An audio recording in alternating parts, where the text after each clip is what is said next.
here at the Combine in Indianapolis, and it is the finale of our week of shows. Hello and welcome to Road to the Draft Combine Edition presented by Southeast Michigan Ford Dealers. I'm your host, Tori Petrie. Joining me for our last day here at the Combine on Radio Row is DetroitLions.com's Tim Twentyman. Tim, it's been a great week here in Indy. I always love the Combine. You know, you get access to all these athletes, 300 plus, and then you get to talk to the coaches, the general managers.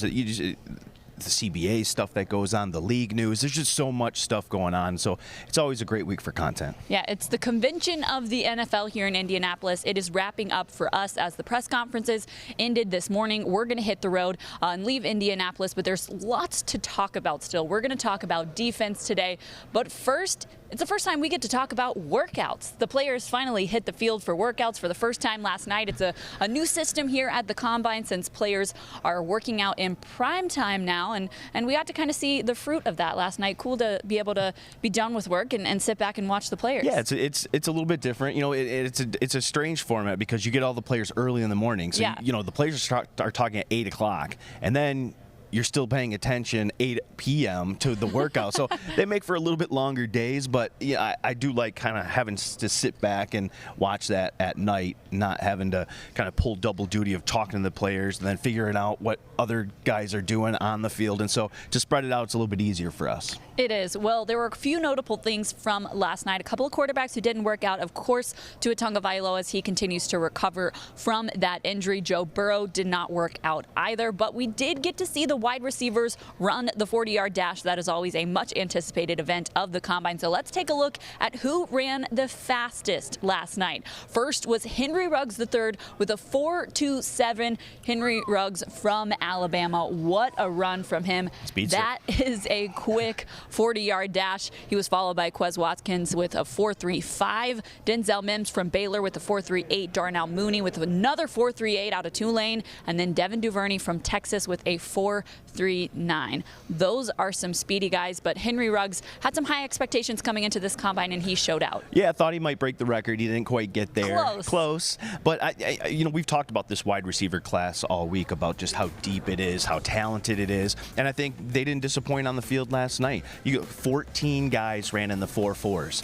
5 guys ran in the 4.3s, and then obviously Ruggs with his 4.27. So, I mean, that's a lot. That's 20 guys 4.4 or better. So it just goes to show that everything people are saying about this class is true, and they proved it last night. You can get a guy of every size, skill level, outside, inside. And, you know, another one that I thought was interesting last night was Chase Claypool from Notre Dame. Yeah. He's a guy, 6'4", 235 pounds, and he ran, what was it, 4.4, I think it was 4.4. Yeah, 4.42. Right in the 4.4s, but he joins Calvin Johnson as the only guy 6'4" or taller and 235 pounds to run that low. So, you know, to nice run company. in the sub 4.5. So, I mean, terrific company for him, and he really helped himself. I thought maybe that was one of the more impressive times last night, a guy that size moving that fast. Well, unfortunately for Henry Ruggs III, he suffered an injury last night. His week at the Combine was done. He did not continue to work out after running that real quick 40-yard dash, so we'll have to keep an eye on what happens with him there. A couple things that stuck out to me yesterday.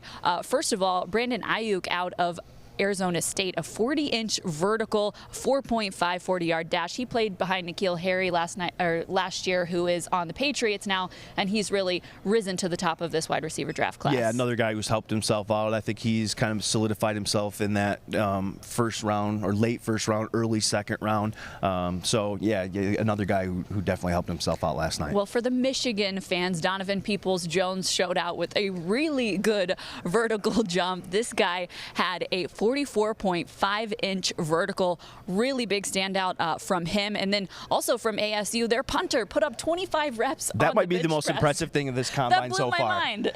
25 reps for a punter. It'd be interesting, and I don't remember. I'd have to go back and look what Sam Martin did, but I'm pretty sure it wasn't anywhere near 25 reps. So what an impressive showing by that punter. Yeah, not a position that really requires the upper body strength, but at least you might see him make a few tackles.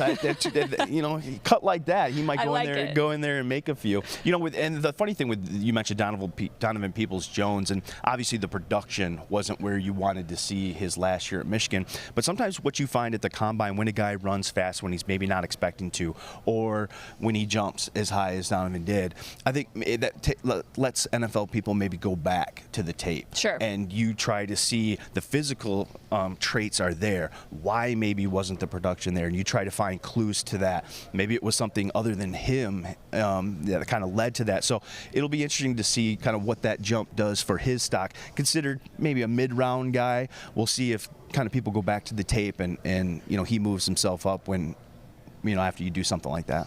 Well, the offensive linemen did their bench press yesterday as well, and we got to see Netani Moody put up 44 bench press reps. That is just shy of the record, which is 49 set by Steven Paella. That is the third most ever, so the second most for an offensive lineman. Yeah, I think only 4 guys have done more in the history of the combine. Yeah. So, yeah, impressive. And again, now you go back and you look at the tape. Now, does the tape match what you see with the physical traits? And then again, if it starts to, or you see something that maybe you didn't the first time because you're going back and looking at that tape a little deeper, maybe another guy who helps himself moves himself up a little bit. Well, that's the recap of what happened for the first workouts yesterday. Of course, tonight the next group will go. That will include the running backs and the offensive linemen. They will hit the field. We'll see if we get a couple of speedy running backs running that 40-yard dasher. A couple of offensive linemen who maybe show out. It's always fun to see some of those big guys run fast as well. Yeah, watch the kid from Western Michigan University. Of course you'd bring that up. I'm a Bronco, but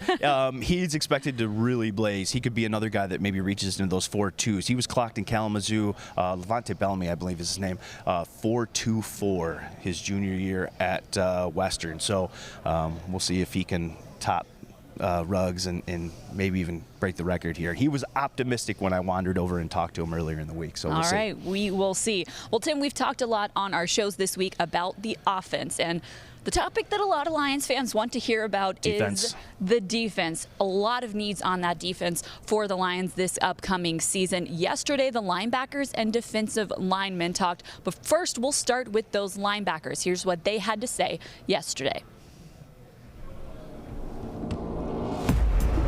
Yeah, so just being a leader from Clemson, team captain, I always preach to the younger guys that leadership doesn't have an age on it. So you don't have to be a veteran. You don't have to be a starter to be a leader. A leader is just somebody who does things in the right way, even when nobody's looking.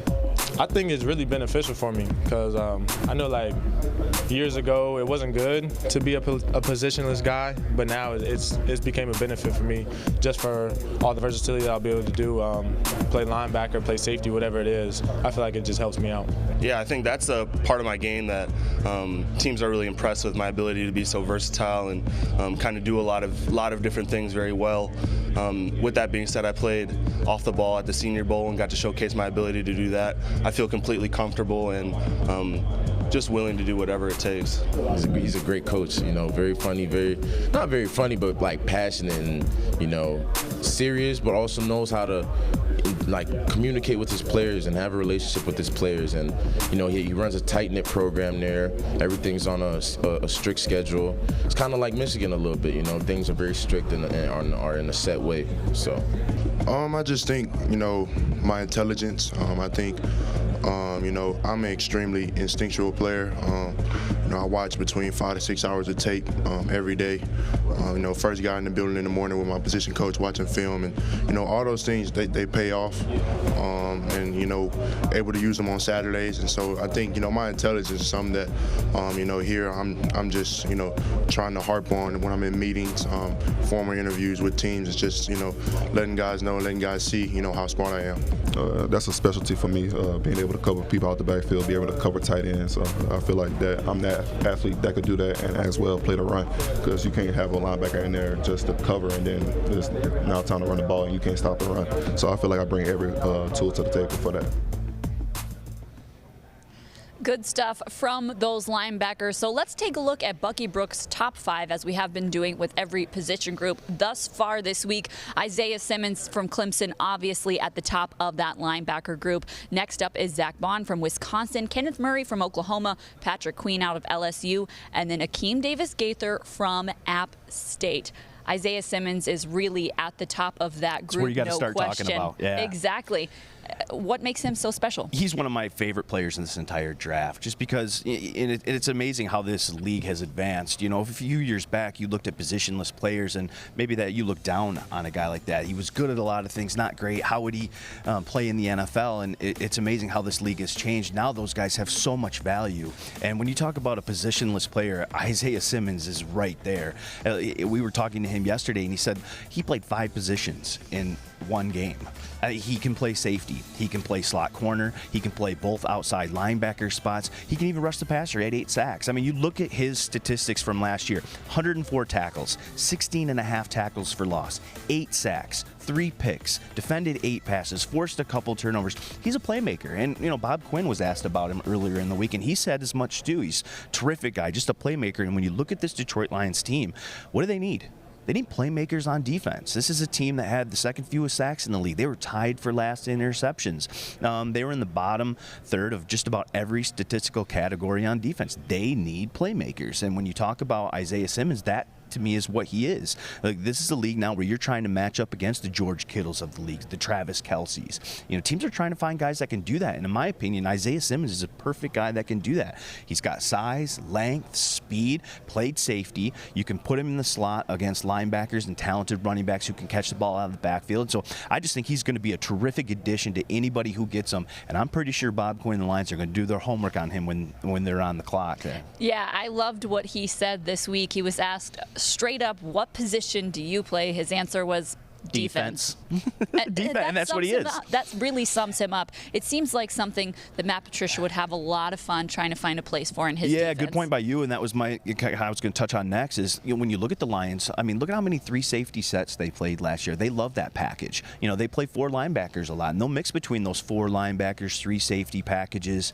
Here's a guy that you don't even have to take off the field. He can do both those packages. And so I just think he's a terrific talent. He's a guy that if you have a creative defensive mind, you can find spots all over the field to play Isaiah Simmons. And he's a guy that's proven with his play on a talented defense that he can be a tremendous playmaker. I think he's one of the best players in this draft. Usually you don't see a guy like him at his kind of undefined position go as high as some are projecting him. Where do you think he might end up when it comes to where he's drafted? I'd be shocked if he went beyond 10, but I think he's probably going to be in that 4, 5, 6, 7 mix. I think he's among the players. I put him, Derek Brown, Jeff Okudah, and Chase Young as kind of the 4 real difference makers on defense in this draft. And so, you got to see what happens with the quarterbacks. You know, that's obviously going to affect some things because, you know, the draft finishes on quarterbacks. Yeah. We just know how that plays out.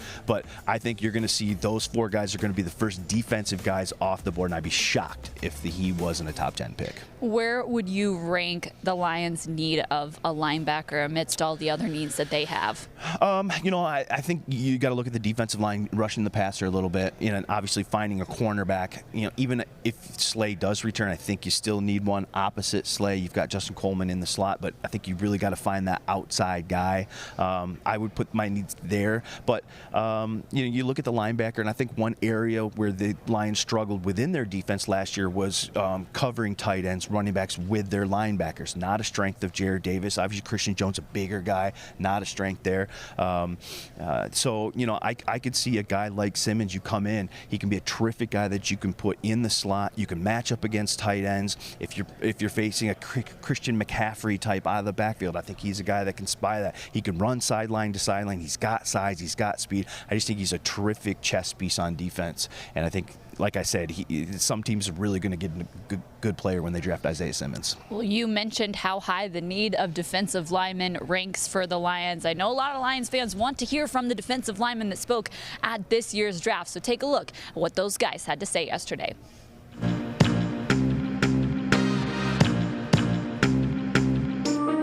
I definitely think I'm the best player in the draft. I think I showed it on my tape. You can go to every game. I think I showed it.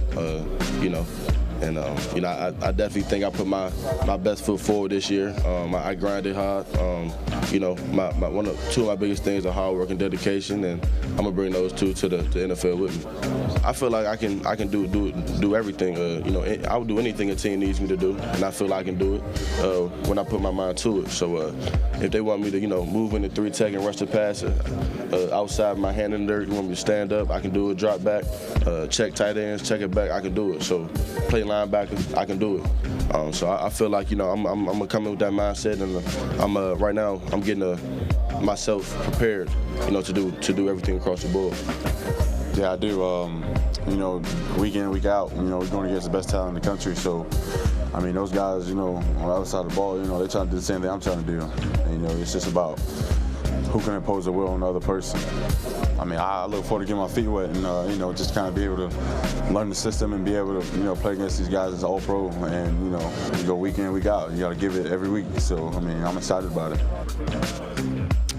Man, it's like I walk around with a big smile on my face at all times because, you know, I'm not really supposed to be here. So it's just a big blessing for me to even be here and be in front of you right now. So I'm just taking it all in. I'm not taking it for granted, you know. I'm doing these things, you know. My emotions is just like so high right now because, you know, I just feel like, you know, sometimes I feel like I don't deserve to be here, but at the end of the day, you know, I work for it. So yeah, TJ was just at my house this last week in Iowa City, but I kind of hit him up and Anthony Nelson just about the process, kind of at the combine like this, and they told me just to kind of stay on my stuff, just always be ready, because it's late nights, early mornings, just kind of taking each day as it comes and don't really think too far ahead and just kind of enjoy it while we're here.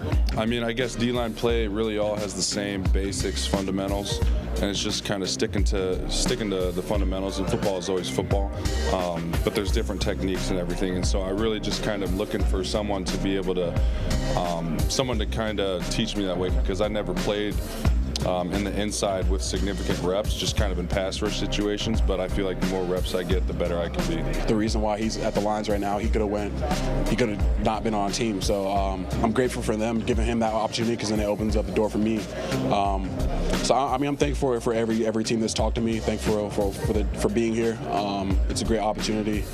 Show who I am and kind of talk to you guys. So, all right, it'd be cool. I think I answered this question earlier. I told him I'd move in with him on the couch, that he's gonna have to pay the rent, and I'm not splitting it either.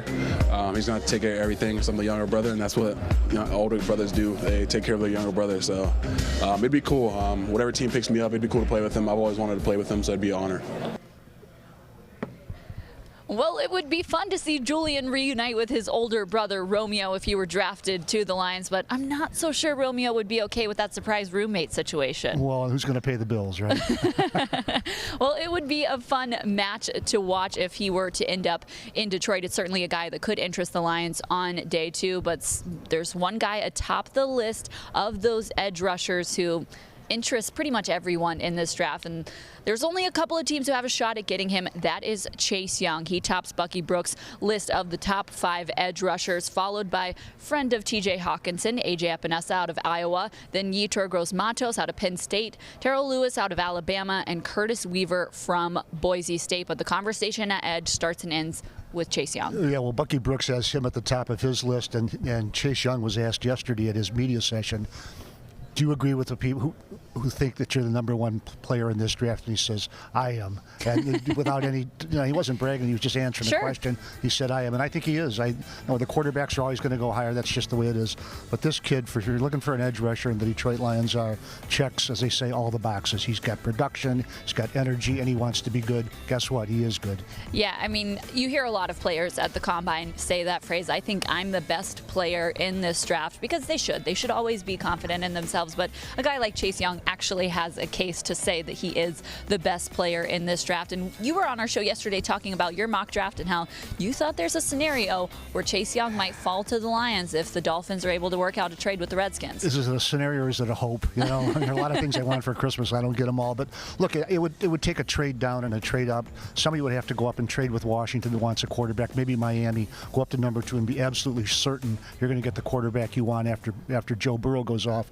And then Washington slides down to 5 or 6 or whatever it is, the deal they make, and there is Chase Young sitting on the board for the Detroit Lions, and literally they run up and bingo, we got him. We're taking Chase Young, and he would really answer. He would really, if he plays the way he's rated as a player, he would really be the ideal player for the Detroit Lions in this draft. Now, he's not the only good defensive lineman, he's not the only good edge rusher, but he's far and away the best. What makes him so good? What makes him stand out above the rest? Well, let's not underrate development and coaching at Ohio State. I mean, they get good players, but they really develop them too. Look at the guys, the Bosa brothers they've had. Sure. Tremendous football players. But this kid is something special. He's got the build. He's 6'5", 264, 265, almost 34-inch arms. He's quick off the edge, and he's versatile. Now, he talked about the different things that he can do on the field, and he's done this in college. It's not the National Football League yet, but he said, "Look, I'll come in and play the 3 technique, which is like for people out there, a defensive tackle in the edge right there at the center. He could play outside linebacker, stand up, put his hand in the dirt in the 3-point stance and all that. That's a lot of things that he's willing to do and a lot of things that he says he can do. That's what adds to the value of having a player like that." Well, Matt Patricia was over here in the media center, heading on NFL Network yesterday, as Chase Young was as well. They kind of crossed paths, said hello, and I'm sure it was running through Matt Patricia's mind, man, I'd love to have a player like you. Well, yeah, kid, skip all this, come to Detroit, okay? I'll drive. Exactly. Well, we still have the defensive tackles to talk about. That is still a need for the Lions with the release of Snacks Harrison, and then A'Shawn Robinson's pending free agency as well. So we'll take a look at who the top defensive tackles are in this draft. Derek Brown, head and shoulders above the rest, out of Auburn. Javon Kinlaw out of South Carolina. Jordan Elliott out of Missouri. Ross Blacklock from TCU. And Justin Madubuike from Texas A&M. You got to like a player like Derek Brown. Absolutely. I keep calling him Derek Brooks, which is bad on me, but it's a Hall of Fame player who played for the Tampa Bay Bucks. But look, when you say head and shoulders, there's a big head and big shoulders. This kid is a massive man, and I mean that in a good way. 6'5", 326, big arms. And he said, he's talking about what the National Football League teams look for, and he said they don't look for nose tackles, they don't look for defensive tackles, they look for good football players, and he absolutely fills that. Another thing, and Tim Twentyman told me this the other day, that when he was interviewing some of the offensive linemen, whether they were tackles, guards, or centers, who was the toughest player you faced in the SEC at your position, and it was Derek Brown, which means he's versatile. They faced him at tackle, they faced him playing defensive end, they faced him playing up and down the defensive line. That says an awful lot about this kid. Now, he's rated a little bit behind Chase Young overall, but he's clearly the #1 tackle. All right, say a different trade scenario plays out than the one you predicted in your mock draft. Say a team comes up and takes that #3 pick from the Lions. The Lions end up at pick number 5, 6, 7, Sure. Something like that. Do you see a scenario where maybe they get their hands on Derek Brown? Oh, absolutely. There's two schools of thought about this. One is that you get the edge rusher and to get to the quarterback, and I get all that because he's isolated out there against the tackle. But I've also heard people say that the way the National Football League is going now, that it's just as important on offense to have centers and guards, interior defensive linemen, to deal with the quicker, more athletic defensive tackles that are coming into the National Football League. Look, if you don't get pressure up the middle, some pressure up the middle, any good quarterback's just going to step up and let the outside guys whiz by you. Now, they're going to get you sometimes, but it's really, if you can just create mayhem in the middle like that, like Derek Brown could do, it's a huge asset. Look, one of the reasons the Lions only had 26 or 28 sacks last year is they had no penetration. It's also the reason they gave up almost 150 points in the fourth quarter and lost leads. They couldn't get off the field.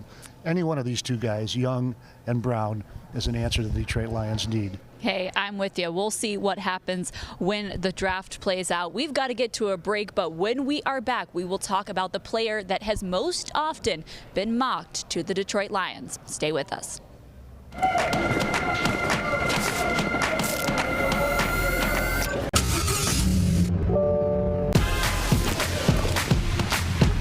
It's as simple as following your playbook.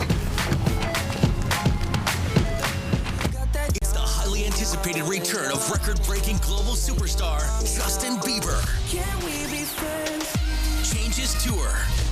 Is it too late? Ford Field, Saturday, August 29th, with special guests Kehlani and Jaden Smith. Get tickets now at Ticketmaster.com. The brand new album Changes is available everywhere now. Stay up to date at JustinBieberMusic.com. Presented by T-Mobile. Welcome back to Road to the Draft Combine Edition, presented by Southeast Michigan Ford Dealers. I'm your host, Tori Petrie. We've talked about the defensive line and the linebackers, but there is one more position group that spoke this morning, the cornerbacks. We'll have more on them when we get back to Allen Park, but there is one guy we could not leave Indianapolis without discussing, Ohio State cornerback Jeff Okudah. Here's what he had to say in yesterday's media session. For me, it was big because I wanted to show myself that I can go in a slot against some of the best guys and match up. So once you get that kind of confidence, it kind of makes you someone that can go do everything, left side, right side, and in the slot. Patricia, I know he's a heavy man-to-man guy. Comes from Patriots, and they ran a lot of man-to-man. They rely on those man-to-man matchups, let the defensive line get home. So I've been studying a lot of those top groups, trying to figure out. I think I'm really covered, versatile. So I'm trying to figure out where's the best fit would be. Just being a football guy, I do my research a lot. So I know that the Redskins, they just cut Josh Norman. They're trying to negotiate with Dunbar a little bit. I know the Lions have Darius Slay they have to negotiate with. They have a corner, second-year corner, Amani from Penn State. He's taking a lot of tremendous strides. I know that the Giants have DeAndre Baker. Beal, that they just got Baker last year. Number 5 is the Dolphins. They have Xavier Howard. They're a great cornerback. So I know a lot about the secondaries right now. For me, I kind of try to take bits and pieces from each player. So for me, I like watching how Richard Sherman understands route concepts. I like watching Patrick Peterson's consistency and his technique. Jalen Ramsey's physicality, his aggressiveness. I like watching how Stephon Gilmore switches up his leverage every time to bait the quarterback. So I just take bits and pieces and I try to emulate all that. So right now in my apartment, I have a whiteboard, and I have all Jalen Ramsey, Patrick Peterson's combine numbers on there. And so I think it's just about putting my numbers up with theirs. And on top of that, going to the field work, showing really good footwork, really loose hips, and putting that on film for guys to watch. I love football. I mean, started playing Madden every day in 3rd grade. Bought Madden ever since that 3rd grade. I bought Madden every single year, and used to be up 3rd grade watching SportsCenter. Didn't know everything that was going on, but I was watching SportsCenter before I went to school, and I think that's kind of carried on from a love of sports. I think I'm more of a cerebral guy in the field. Keep it quiet, but then when I make a play, like you're gonna hear me a lot. So I might not even talk to you the whole game. I kind of let my guy Arnett. He does mostly all the talking. We watched our games, and it's like you come over to me, and I'm quiet, and then I just snap, and then you're like, I'm in for a long day. Well, guys who line up against Okudah are in for a long day indeed. I'm sure the Lions would like to have that guy on their side, and it's what many draft analysts think could happen at that number 3 pick. If there are no trades, a lot of people see the Lions selecting Ohio State cornerback Jeff Okudah. Why do you think this guy fits in Detroit? Well, because he can play football, and he's a player that needed a cornerback at a place where the Detroit Lions needed. And plus, and Tim, you were there for it. Kid is sharp. I mean, smart. He was going down the rundown of other cornerbacks in the league, including Amani or Laurier in Detroit.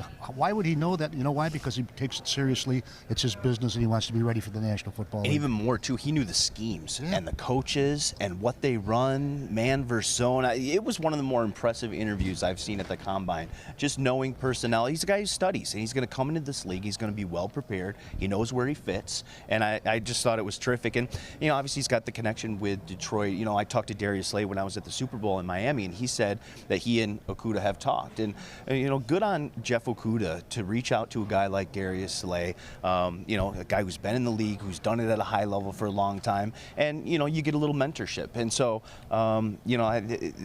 they become close friends. He obviously knows the situation here in Detroit that I think they need a cornerback, even if Slay is here next year.